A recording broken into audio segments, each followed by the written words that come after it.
The sun was setting over the hills of Zorah when a woman who had long carried the quiet ache of barrenness stepped outside her home to breathe in the evening air. She had grown used to the whispers of neighbors and the sympathetic glances that pierced deeper than insults.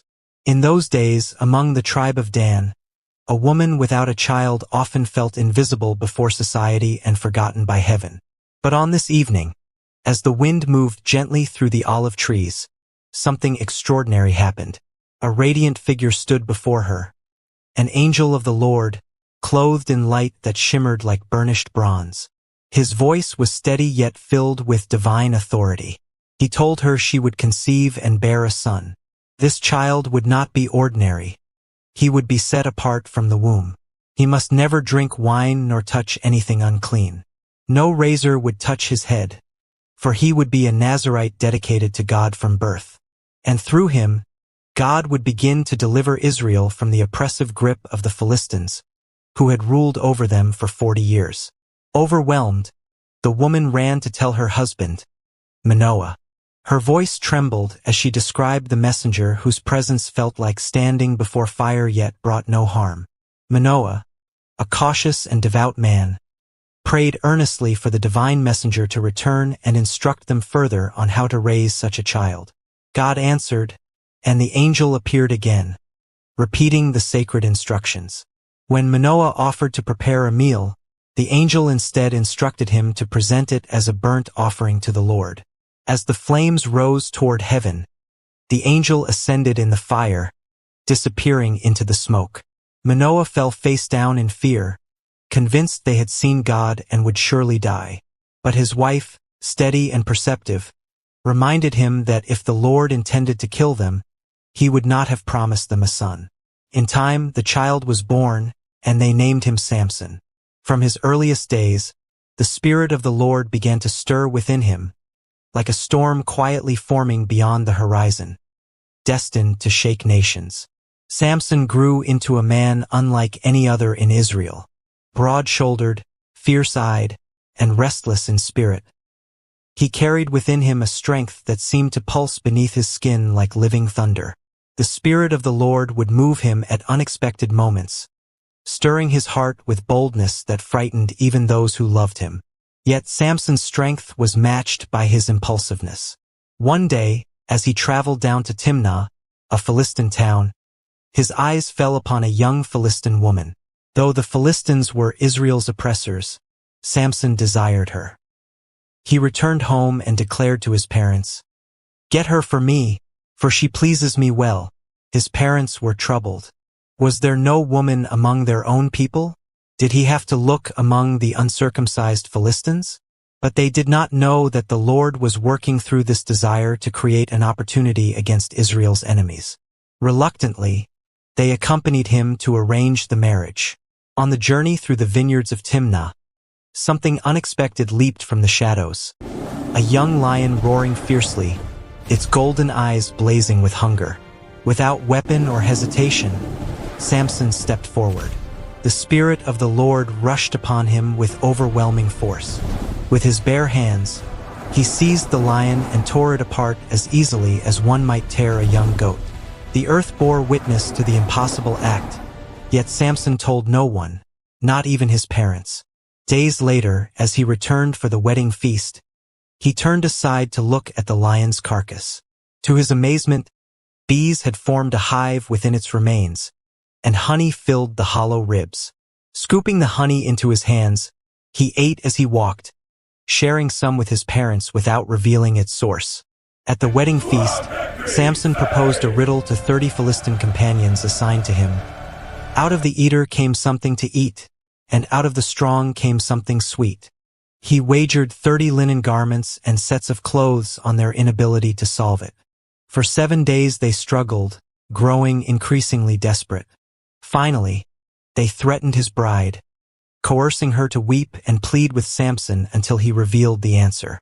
Betrayed by her tears, he gave in. When the men answered correctly, rage burned within him. The Spirit of the Lord came upon him again, and he went down to Ashkelon, struck down 30 Philistines, took their garments, and paid his debt. Then he returned to his father's house, anger simmering like a fire just beginning to spread. Time passed, but Samson's anger did not cool. When the wheat harvest approached, he decided to return to Timnah to visit his wife, carrying a young goat as a customary offering of goodwill. The road felt familiar, yet something in the air had shifted. Upon arrival, he was met not with welcome but resistance. Her father stood at the doorway, blocking his path, his expression strained with guilt. He confessed that he had believed Samson hated his daughter after storming away from the wedding feast, so he had given her in marriage to another man, one of the very companions who had stood beside Samson during the riddle. The betrayal struck like a blade. The insult was deeper than wounded pride. It was humiliation before enemies. Though the father offered the younger sister in her place, Samson refused. His voice trembled not with sorrow but with fury. "This time," he declared, "I have a right to get even with the Philistines." The grievance had grown beyond personal offense. It had become war. Samson went into the countryside and captured 300 foxes. With methodical determination, he tied them in pairs by their tails and fastened torches between them. At dusk, when the fields were ripe and dry, he set the torches ablaze and released the animals into the standing grain of the Philistines. Chaos erupted. Flames spread wildly across the wheat fields, vineyards, and olive groves, devouring the harvest in a roaring sea of destruction. The Philistines demanded to know who had done this, and when they learned it was Samson in retaliation for his wife being given away, their response was merciless. In cruel vengeance, they burned the woman and her father to death. When Samson heard what they had done, even his hardened heart trembled with shock. Yet instead of retreating, his wrath intensified. He struck them down with a brutal slaughter, described as a great slaughter, until bodies lay scattered in the dust. Then he withdrew to hide in the cleft of the rock of Etam. The conflict had escalated beyond reconciliation. The man set apart for deliverance had become a storm of judgment, and the Philistines would not let this humiliation stand unanswered. The Philistines could no longer ignore the devastation Samson had caused. Their fields were ashes, their pride shattered, and their people mourning. Determined to crush him once and for all, they marched into the territory of Judah and camped at Lehi, spreading fear like a dark cloud across the land. The men of Judah, already oppressed for decades, trembled at the sight of their rulers assembling for war. They knew the Philistines did not come for conquest this time. They came for one man. 3,000 men of Judah went down to the rocky stronghold where Samson hid in the cleft of Etam. Their voices carried frustration more than loyalty. "Do you not know that the Philistines rule over us?" they demanded. "What have you done to us?" Samson's answer was simple and unrepentant. "As they did to me, so I have done to them." But the men feared retaliation more than they valued freedom. They bound him with 2 new ropes and handed him over to the enemy, believing surrender would preserve their fragile peace. As Samson approached Lehi, bound and seemingly defeated, the Philistines shouted in triumph. But their victory cry was premature. The Spirit of the Lord rushed upon him with explosive force. The ropes that bound his arms became like burnt flax, snapping apart and falling from his wrists. His eyes scanned the ground, and he spotted the fresh jawbone of a donkey lying nearby. Grasping it, he charged into the ranks of the Philistines with unstoppable fury. Blow after blow fell with supernatural strength. The battlefield echoed with cries as 1,000 men fell before him. When the slaughter ended, Samson stood alone among the fallen, breathing heavily, the jawbone still in his hand. He named the place Ramath Lehi, Jawbone Hill, a testament to the victory. Yet triumph gave way to exhaustion. Parched and faint, he cried out to God, acknowledging for the first time that such victory came not from his own might but from divine power. In mercy, God split open a hollow place, and water flowed out, reviving him. And so Samson judged Israel for 20 years in the days of the Philistines, a flawed deliverer sustained by grace. Years passed, and Samson continued to judge Israel, his name spreading like wildfire across Philistine cities. Stories of his strength became legend, how he tore a lion apart, burned their harvest, and slew 1,000 men with nothing but a jawbone. Yet for all his physical might, Samson carried a weakness that proved far more dangerous than any enemy blade. His heart was easily drawn by desire. One night, he went down to Gaza and saw a prostitute. Acting without caution or wisdom, he went into her. The Philistines learned of his presence and surrounded the city gate, lying in wait to kill him at dawn. But Samson rose at midnight instead. With fearless audacity, he seized the doors of the city gate, posts, bar, and all, ripped them from their foundations, and carried them uphill to Hebron. It was a humiliating blow to the Philistines, yet it revealed something troubling. Samson seemed to believe his strength would always rescue him from the consequences of his recklessness. Victory had become routine. Deliverance had become expected. And slowly, confidence turned into carelessness. Then Samson fell in love. Her name was Delilah, a woman from the valley of Sorek. Unlike fleeting encounters before, this affection settled deeply in his heart. Delilah was beautiful and perceptive, her eyes sharp with intelligence, her voice soft with persuasion. The rulers of the Philistines approached her in secret, offering a fortune, 1,100 pieces of silver each, if she would uncover the source of Samson's extraordinary strength. The bribe was enormous, enough to change her life forever. Delilah agreed. With calculated patience, she began to question Samson tenderly. "Tell me, please, where your great strength lies, and how you may be bound to afflict you." Samson laughed it off at first, weaving deception into playful answers. He told her fresh bowstrings would bind him. She tried it. He snapped them like thread. He said new ropes. Again he broke free. He even suggested weaving his hair into a loom. Each time, Philistine soldiers lay hidden nearby, waiting. Each time he shattered the trap. But Delilah persisted, her voice shifting from playful to wounded. "How can you say you love me when your heart is not with me?" Day after day she pressed him, until his soul was vexed to death. The strongest man in Israel was not undone by force, but by relentless temptation whispering in the language of love. Delilah's persistence became like dripping water upon stone. Slow, constant, wearing down resistance little by little. Each morning she greeted Samson with tenderness. Each evening she questioned him again, her voice trembling with rehearsed hurt. "How can you say you love me," she would whisper, "when you will not trust me?" The rulers of the Philistines waited anxiously, silver already counted out, confidence growing that this time they would succeed. Samson had played games before, delighting in misleading her, snapping bowstrings and ropes with theatrical ease. But something in him had shifted. Perhaps it was pride, the belief that nothing could truly defeat him. Perhaps it was fatigue from constant pressure. Or perhaps he had begun to treat his calling lightly, assuming God's favor would remain no matter what he revealed. Whatever the reason, his resolve weakened. Day after day she pressed him so persistently that Scripture says his soul was vexed unto death. At last, weary and emotionally drained, Samson surrendered the truth. "No razor has ever come upon my head," he confessed, "for I have been a Nazirite to God from my mother's womb.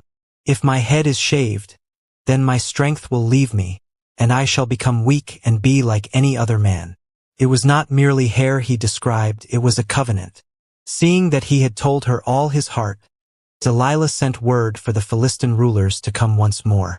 That night, she lulled Samson to sleep upon her lap, a picture of false safety and misplaced trust. As he rested, she called for a man to shave off the 7 locks of his hair. With each lock that fell to the ground, a sacred vow was severed. When she cried out, "The Philistines are upon you, Samson," he awoke, expecting another easy victory. "I will go out as before at other times and shake myself free," he thought. But he did not know that the Lord had departed from him. This was the most tragic line in his story. Not that his hair was gone, but that God's presence had withdrawn. The Philistines seized him without resistance. They gouged out his eyes, binding him in bronze shackles, and led him down to Gaza. The once mighty judge of Israel now ground grain in prison like an animal. Strength had left him. Sight had left him. Freedom had left him. And in the darkness of his blindness, Samson began to understand what true loss meant. The prison in Gaza was cold and thick with the scent of dust and sweat, its walls echoing with the grinding of stone against grain. Once, Samson had walked boldly through city gates, lifting them from their hinges as trophies of defiance. Now he stumbled in darkness, shackled in bronze, his hands calloused not from battle but from forced labor. The Philistines had stripped him of dignity as completely as they had stripped him of sight. Children were brought to mock him. Soldiers laughed at the fallen champion of Israel. The man who had slain 1,000 with a jawbone now pushed a millstone like a beast of burden. Yet within that humiliation lay the beginning of something unfamiliar to Samson: reflection. With nothing but darkness before him and the rhythm of grinding stone beneath his hands, he had time to think. He remembered the angel's promise spoken before his birth. He remembered his mother's careful devotion, the Nazirite vow that marked him as set apart. He remembered victories that had once filled him with pride. And slowly, painfully, he began to see more clearly in blindness than he ever had with sight. Meanwhile, in the temples of the Philistines, celebrations erupted. They praised their god Dagon, claiming he had delivered Samson into their hands. Feasts were prepared, sacrifices offered, and songs of triumph filled the air. They believed their victory proved the superiority of their God over the God of Israel. But they did not notice something small and quiet taking place in the prison cell. Samson's hair began to grow again. Strand by strand, the visible symbol of his covenant returned. It did not happen overnight. It required time, just as repentance and restoration require time. The grinding stone continued to turn, but something within Samson was changing. The man once ruled by impulse and desire now understood weakness. He had tasted the bitterness of betrayal and the cost of careless choices. Though blind, he began to pray again, not with the casual confidence of past victories, but with humility forged in suffering. And as his hair grew, so did the possibility that God was not finished with him yet. The day of celebration arrived with thunderous drums and jubilant cries echoing through Gaza. The rulers of the Philistines gathered in the grand temple of Dagon, a massive structure supported by towering pillars of carved stone. Incense thickened the air as nobles and warriors filled the hall, their garments rich with color and embroidery. Above them, on the roof, thousands more crowded together, eager to witness the humiliation of Israel's fallen champion. Goblets overflowed with wine, and voices rose in drunken praise. Our God has delivered Samson, our enemy, into our hands, they shouted. To them, this was not merely a political victory, it was spiritual conquest. They believed Dagon had triumphed over the God of Israel. In their revelry, they called for Samson to be brought out to entertain them. Chains rattled as guards led him in, blind and shackled. Laughter rippled across the temple as they mocked him, the once feared warrior now reduced to spectacle. Yet Samson's steps were no longer those of reckless pride. Though sightless, he listened carefully. The echoes of voices, the direction of wind moving through the open structure, the subtle vibrations beneath his feet. He asked the young servant guiding him, "Place me where I can feel the pillars that support the temple, so I may lean against them." The boy obeyed, unaware of the weight behind the request. Samson stretched out his hands and touched the cold stone columns, massive, load-bearing, central to the entire structure. Above him, the crowd roared in mockery, unaware that history balanced upon those very pillars. In that moment, Samson did not cry out in anger or revenge as he once had. Instead, he prayed, a raw, desperate plea from a humbled heart. "O Lord God, remember me, I pray. Strengthen me, I pray, just this once." It was not a boast. It was surrender. And in the midst of pagan celebration, while enemies toasted to their God, heaven listened to the prayer of a broken man standing between two pillars. Samson stood between the two central pillars, his scarred hands pressed firmly against the cold stone. The temple thundered with laughter, music, and the arrogant praises of men who believed victory was secure. The rulers reclined comfortably, confident that their enemy had been reduced to nothing more than a trophy of humiliation. Above, thousands leaned forward, eager to watch him stumble or beg. But Samson did neither. In the darkness of his blindness, something greater than sight guided him. He remembered his calling, the promise spoken before his birth that he would begin to deliver Israel from the Philistines. Though he had failed many times, though he had allowed desire to rule him, the covenant of God had not been erased. With renewed humility, he braced himself. His prayer lingered in the air like incense rising toward heaven. "Strengthen me, just this once." It was not a request for personal glory. It was a final act of surrender to divine purpose. Drawing in a deep breath, Samson pushed with all his might. Muscles that had once torn a lion and shattered ropes now strained once more, not in reckless pride but in obedient sacrifice. The pillars groaned. Cracks spidered through the stone. The ground trembled as if the earth itself inhaled sharply. Shouts of confusion replaced laughter.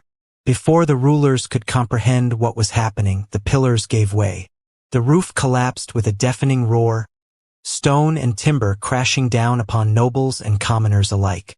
Dust filled the air, blotting out the sunlight. The temple of Dagon crumbled into ruin. In that catastrophic moment, Samson fulfilled the purpose for which he had been set apart. The number of Philistines who perished in his death exceeded those he had slain in his life. Beneath the rubble lay the fallen champion of Israel, a man flawed, impulsive, often reckless, yet ultimately used by God to accomplish divine judgment. His life ended not in spectacle, but in sacrifice.